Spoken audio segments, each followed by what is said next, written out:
May 1st, 2010, Nashville, Tennessee. The Cumberland River, wide and brown and slow, wound through the heart of the city the way it always had. Unhurried, indifferent, ancient. Steam rose off the water in the early morning light. Somewhere on 2nd Avenue, a cook propped open the back door of a diner and let the smell of coffee drift out into the cool air.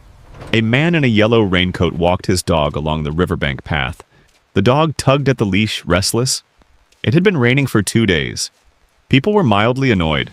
That was all. Children dressed for school in boots they hadn't used since February. Parents checked the weather app, saw more rain, shrugged. In East Nashville, a young couple took their morning coffee to the front porch and watched the gray sky and talked about maybe going to the hockey game later. In Bellevue, a woman taped a cardboard box shut and carried it to her car. Moving day. Her new apartment was on the first floor of a complex near the river. She had paid extra for the view. On the radio, a meteorologist said the words, "Isolated flooding possible in low-lying areas." He moved on to the weekend forecast before anyone changed the station. By the time the sun went down that day, Nashville would be fighting for its life. By the time it was over, more than 11,000 homes would be damaged or destroyed. 36 people would be dead. The Cumberland River would crest at 51.86 feet, nearly 12 feet above flood stage, the highest level in over 70 years. But on that quiet Saturday morning, no one knew any of that yet. The coffee was hot. The dog pulled at its leash. The river moved south. This was not just any American city.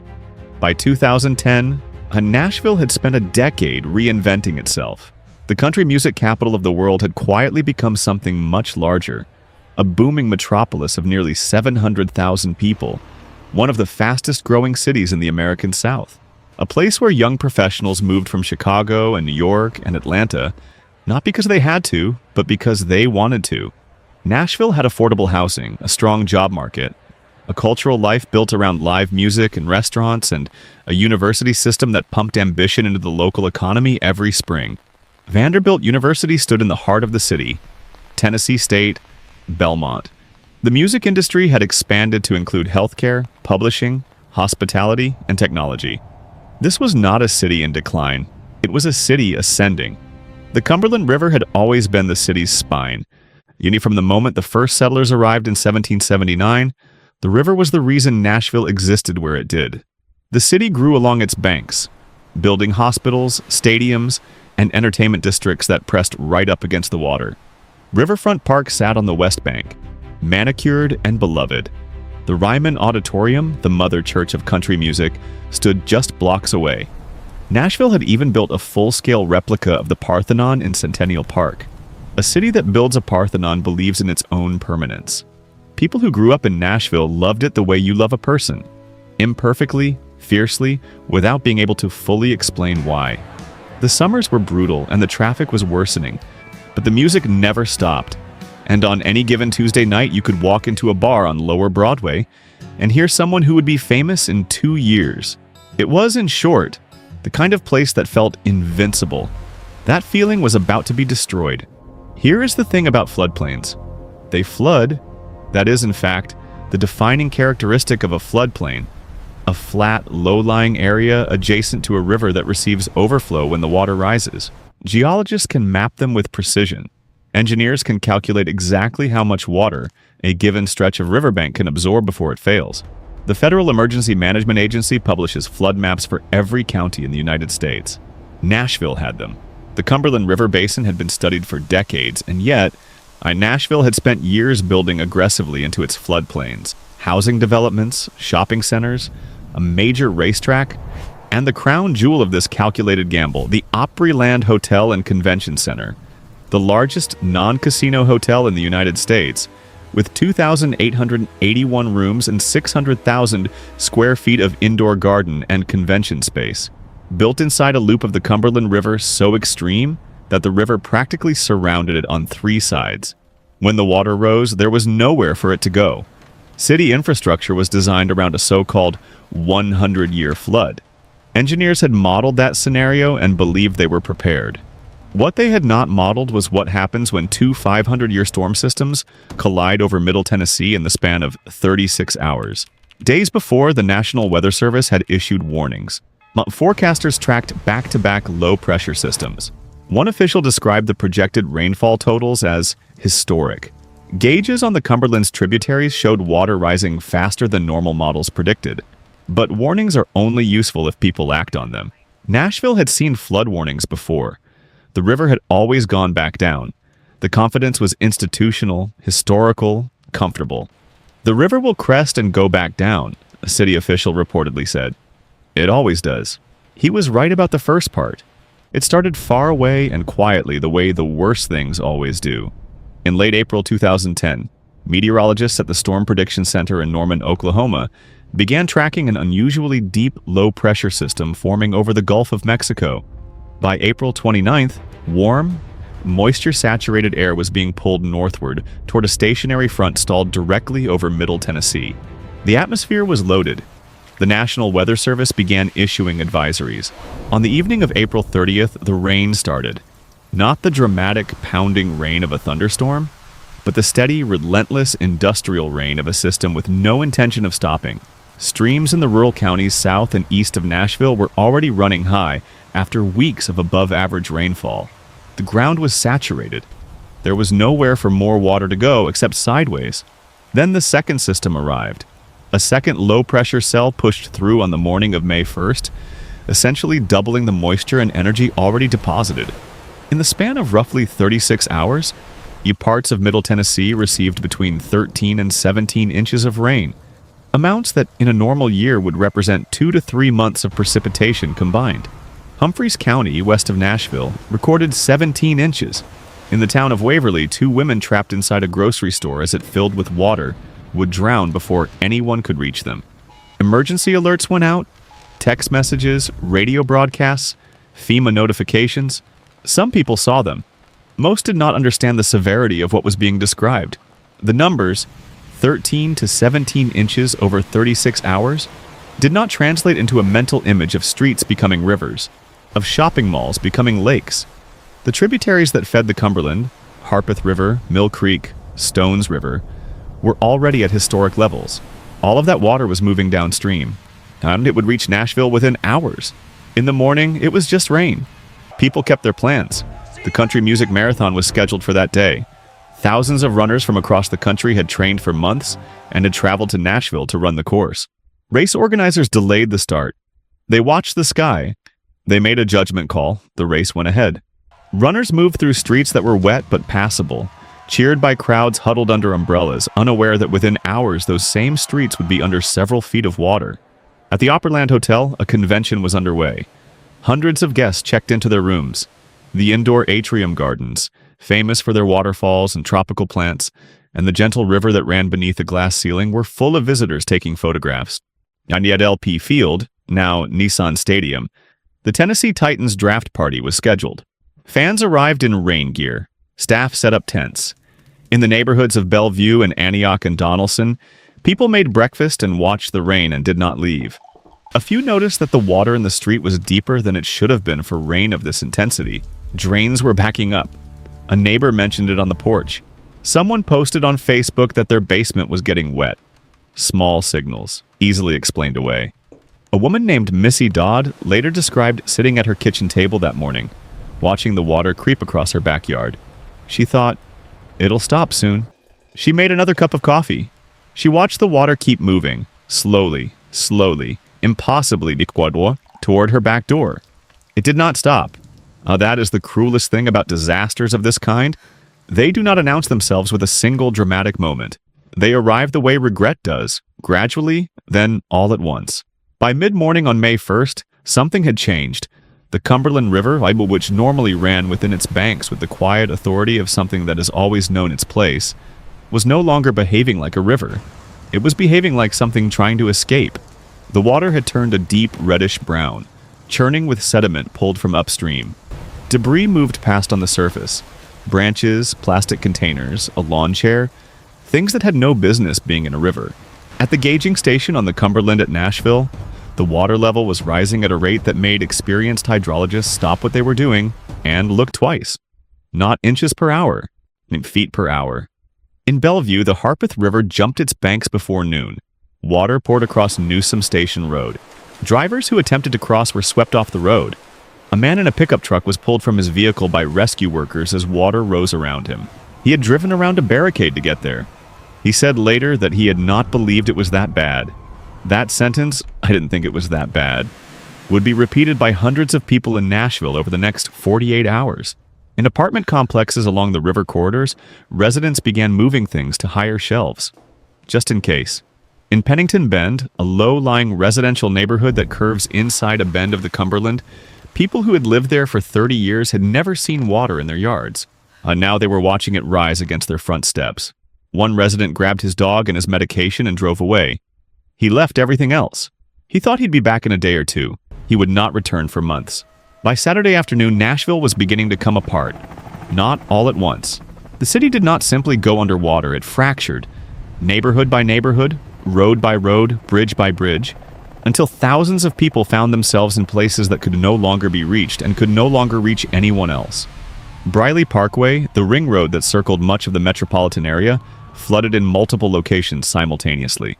Interstate 24, the main artery connecting Nashville to the south, went underwater near Antioch. I-Youth 40 west of downtown took on water.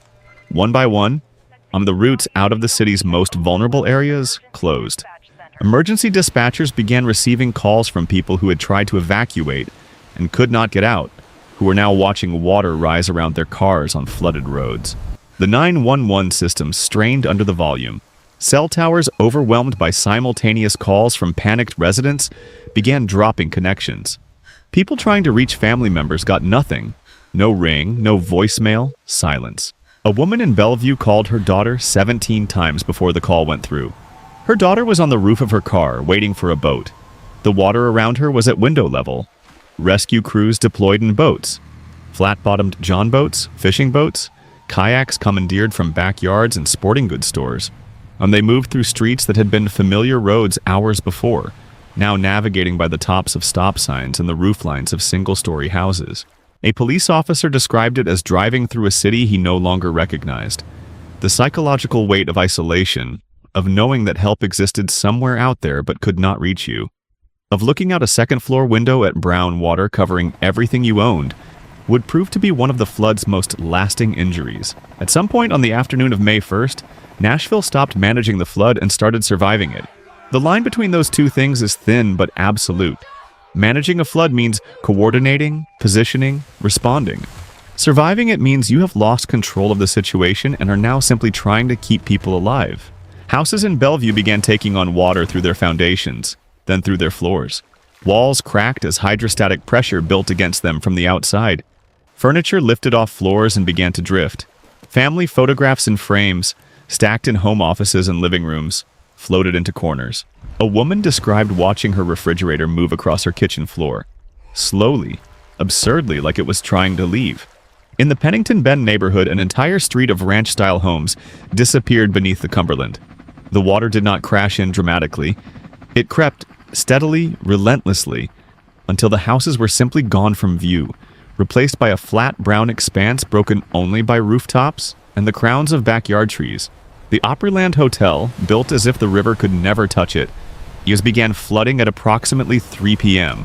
Water entered through ground floor entrances, overwhelmed the drainage systems, and spread across the lobby.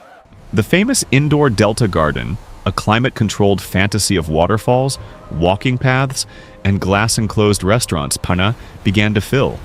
Guests who had been taking photographs of the atrium an hour earlier were now watching the water rise around the bases of the palm trees. Staff formed human chains to help elderly guests move to upper floors. The hotel's underground parking structure, where hundreds of vehicles were parked, filled completely. Not a single car escaped. On the roads outside, water rescue teams were handling calls they had never trained for at this scale. A family on the roof of their single-story home in Antioch. A man clinging to a utility pole in Bellevue. An elderly woman who had refused to leave and was now waist-deep in her own living room, holding her cat above her head, waiting for someone to come. Someone always came, but some calls could not be answered in time. The Cumberland River crested at 51.86 feet at 7 p.m. on Sunday, May 2nd. That number, 51.86 feet, needs to be understood. Flood stage for the Cumberland at Nashville is 40 feet. At 51.86 feet, the river was nearly 12 feet above the level at which it begins to cause damage. It was the highest crest recorded since 1937. It was not a flood, it was an occupation. The river had claimed the city, and the city had no answer. Downtown Nashville flooded. The area around the Schermerhorn Symphony Center, the Country Music Hall of Fame, the Tennessee Performing Arts Center, cultural landmarks that represented the city's identity and its investment in itself, all took on water. The basement of the Schermerhorn, one of the most acoustically sophisticated concert halls in America, filled completely. Millions of dollars in damage. Years of restoration work ahead. In Antioch, entire subdivisions were gone. Streets that had been mapped and named and driven every day by thousands of people now existed only as outlines visible on satellite images. The geometry of a neighborhood preserved while everything inside it drowned. A man named David Pittman returned to his street by boat and could not find his house at first. He had lived there for 12 years.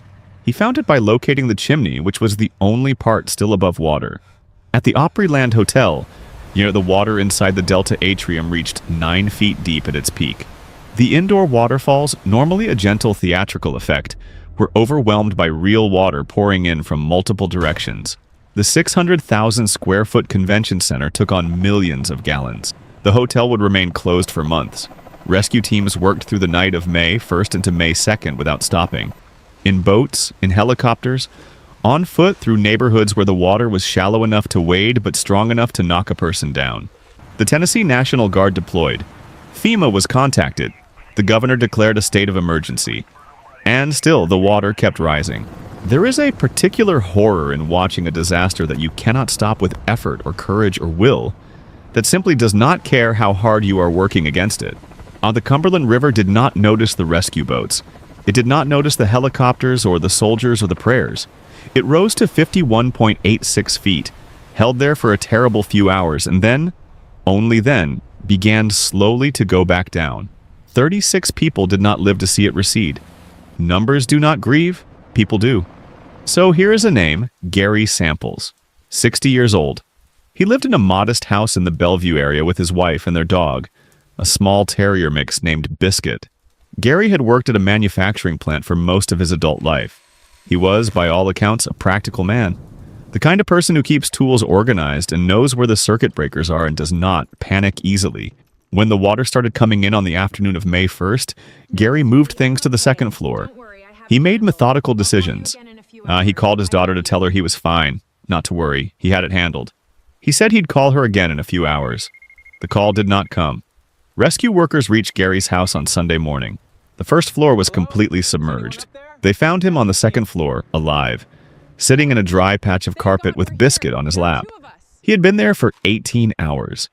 He had eaten crackers from a cabinet he'd managed to open from the outside. He had nothing to do but wait and listen to the water below him shift and settle. When the rescue worker asked if he was okay, Gary said, "I'd like to go home." He was already home. He just couldn't see the floor of it. There were thousands of stories like this across Nashville. A nursing home in Bellevue that had to be evacuated with residents in wheelchairs lifted into boats.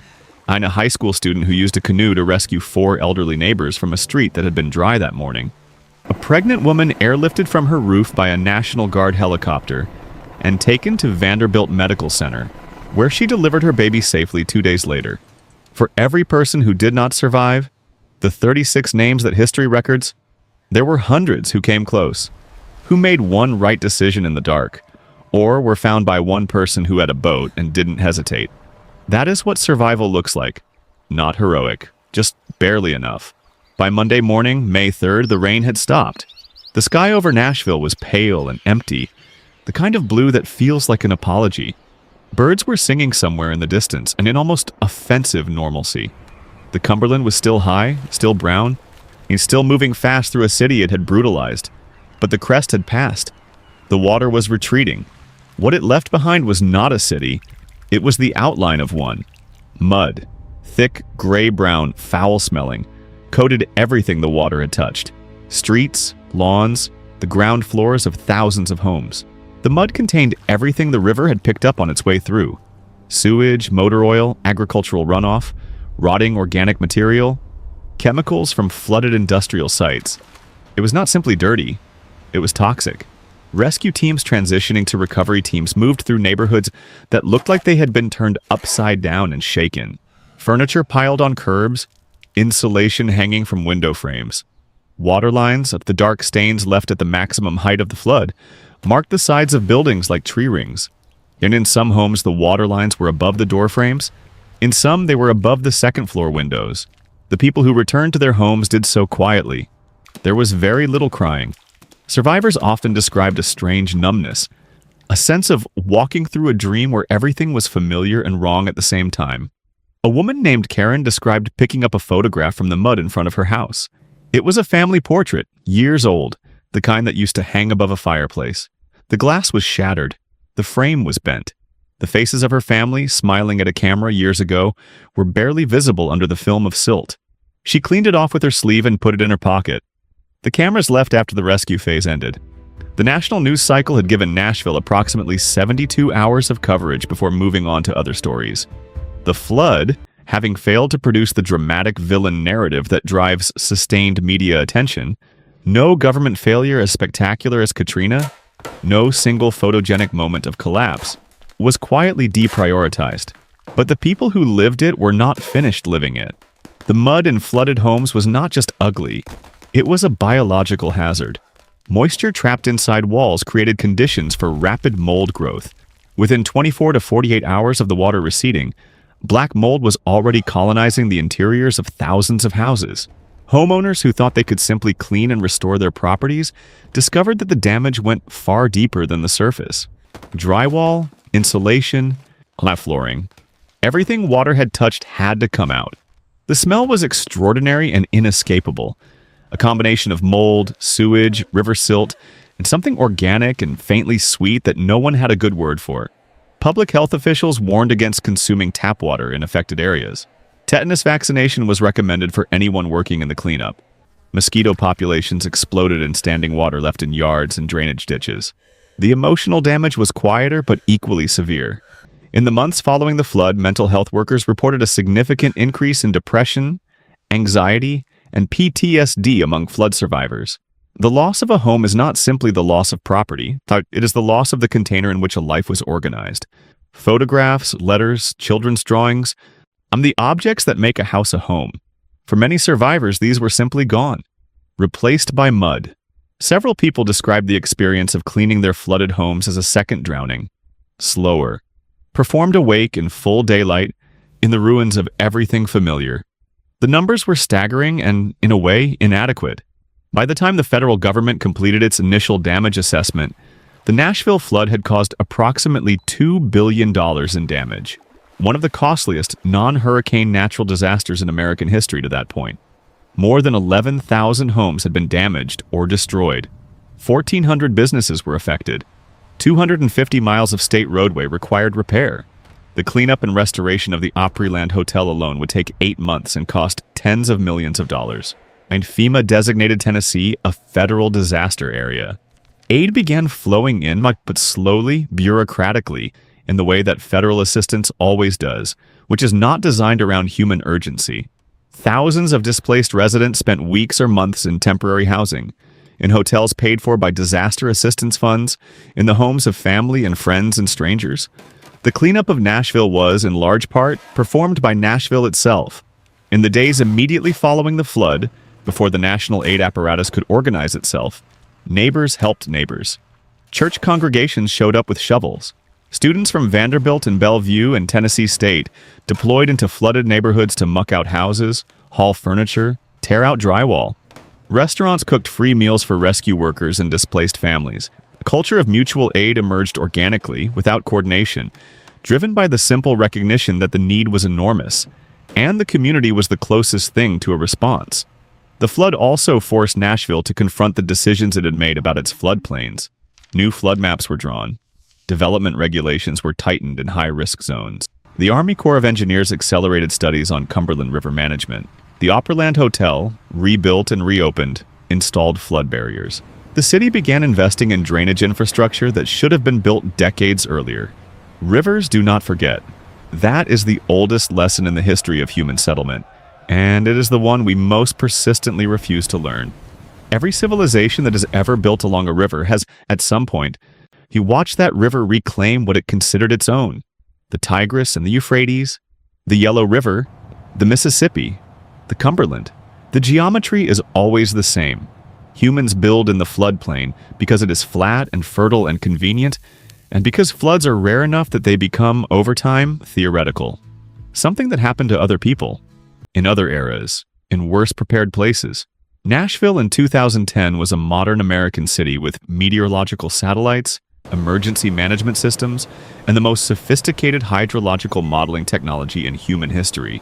Engineers had studied the Cumberland for decades. Flood maps existed. Warning systems were in place. The infrastructure of preparedness was real, documented and funded. The river did not care.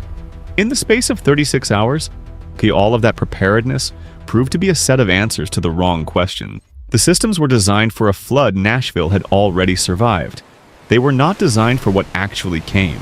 And the gap between those two things, between the flood you prepared for and the flood that arrives, is where people die. 36 of them did. What makes the Nashville flood worth remembering? Beyond the deaths, beyond the $2 billion in damage, beyond the personal devastation of tens of thousands of families who lost homes and photographs, and the accumulated objects of entire lifetimes, is how profoundly ordinary the failure was. There was no villain, no single catastrophic decision, no moment of deliberate negligence that a prosecutor could point to. There was simply the slow accumulation of confident choices made by reasonable people who believed the numbers protected them. They built the Opryland Hotel inside a bend of the river because the land was available and the location was beautiful, and the river had never done what it did in May of 2010. They approved the housing developments in the floodplains because the 100-year model said the risk was acceptable. They moved on from the weather alerts because the river had always gone back down before. Each decision taken alone was defensible. Together, they constructed a city that was one bad storm system away from catastrophe. The storm system arrived. In the years that followed, Nashville made changes. Flood maps were redrawn. Development rules in high-risk zones were tightened. The Army Corps of Engineers reassessed its management of the Cumberland. The city invested in drainage infrastructure that should have existed a generation earlier. The Opryland Hotel was rebuilt with flood barriers. Some of the most vulnerable properties were bought out by the government and converted to green space. Land returned, finally and permanently, to the river. These were good changes, necessary changes, but they were written in the language of loss.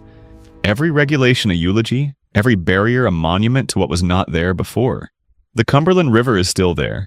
It still winds through the heart of Nashville, wide and brown and slow, moving south the way it always has. On a clear afternoon, you can stand on the pedestrian bridge downtown and watch it and feel nothing but peace. The water's calm. The banks hold. Children take photographs. Couples walk the riverfront path. The river looks patient. It is.